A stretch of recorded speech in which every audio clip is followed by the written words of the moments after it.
Бәріңізге сәлем, сіздермен бірге мен Айнура, менің арнама қош келдіңіздер.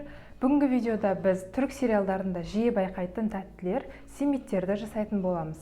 Видеоны соңына дейін қараңыздар. Ең алдымен жылы суды құямыз,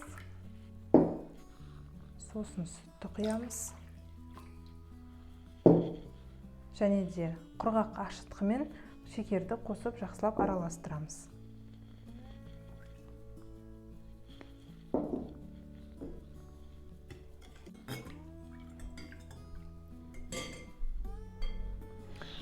Жақсылап араластырып алған соң бетін жауып, ашытқысы көтерілгенше шамамен 10 минуттай уақытқа қойып қоямыз. Міне біздің ашытқымыз осылай көтерілді. Енді оған 1 шай қасық тұз қосамыз. Және күнбағыс майын қосамыз.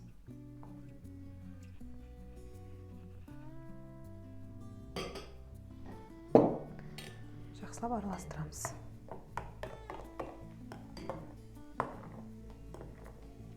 Енді електен өткізе отырып, ұнды қосамыз.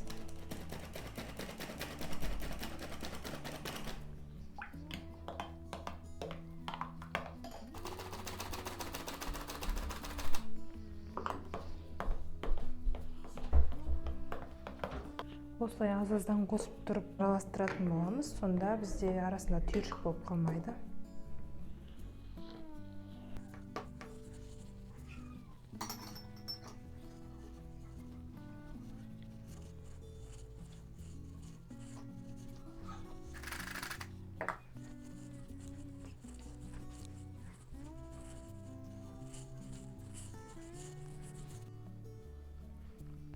Мінекей қамырымыз осындай болды. Енді біз бұның үстіне аздап күнбағыс майын құямыз. Толықтай араластырып шығамыз. Сонда бізде қолға жабыспайтын қамыр болады.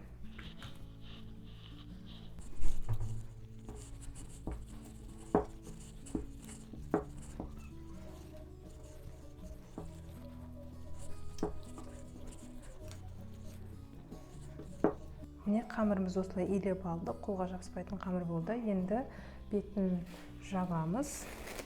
1,5 сағатқа, 1 сағат 1,5 сағатқа толықтай көтерілгенше қойып қоямыз жылы жерге. Масамыз мынандай пышный болып, үлпілдек болып көтерілді. Енді біз бұны бірнеше бөліктерге бөліп аламыз.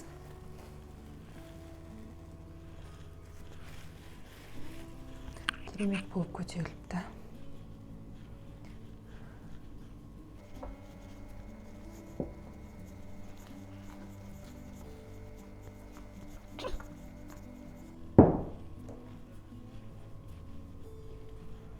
Жан-жақтарын осылай жинап, бірдей дөңгелек форма шығарып аламыз.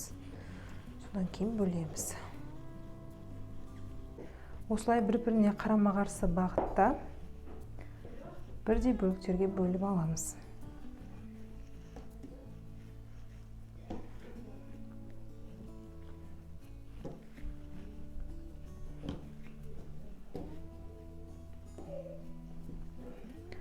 Мыналарды да тағы да 2 бөлікке бөлеміз.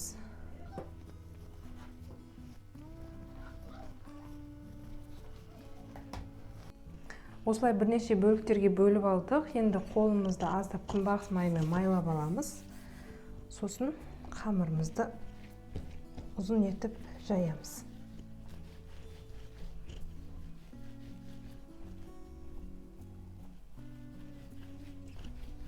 Тым жіңішке болып кетпеу керек, және тым қалың болып кетпеу керек. Және тағы біреуін дәл осындай формада жайып шығамыз.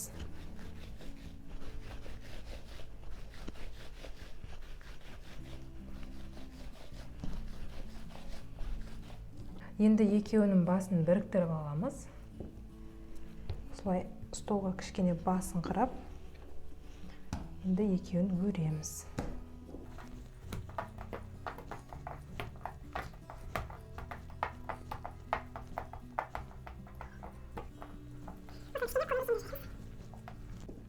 Сосын тағы да 2 басын біріктіреміз.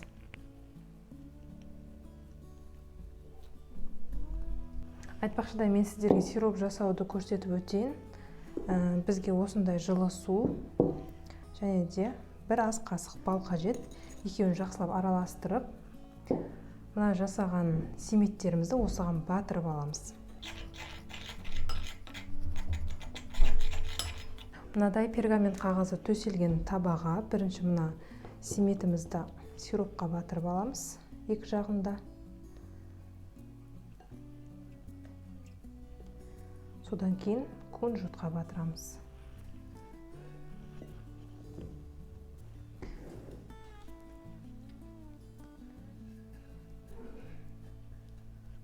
Сосын табамызға салып қоямыз.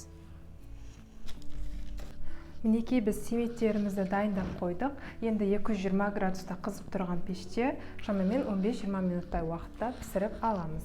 Яғни қызарғанша әркімнің пеші әрқалай, сондықтан бақылап тұрыңыздар. Ал достар, біздің семеттеріміз дайын болды. Байқасаңыздар, көлемі 2 есеге ұлғайған және өте жұмсақ болып піскен. Мен қазір сіздерге арасын үзіп көрсетемін. Енді мен сіздерге арасын үзіп көрсетейін.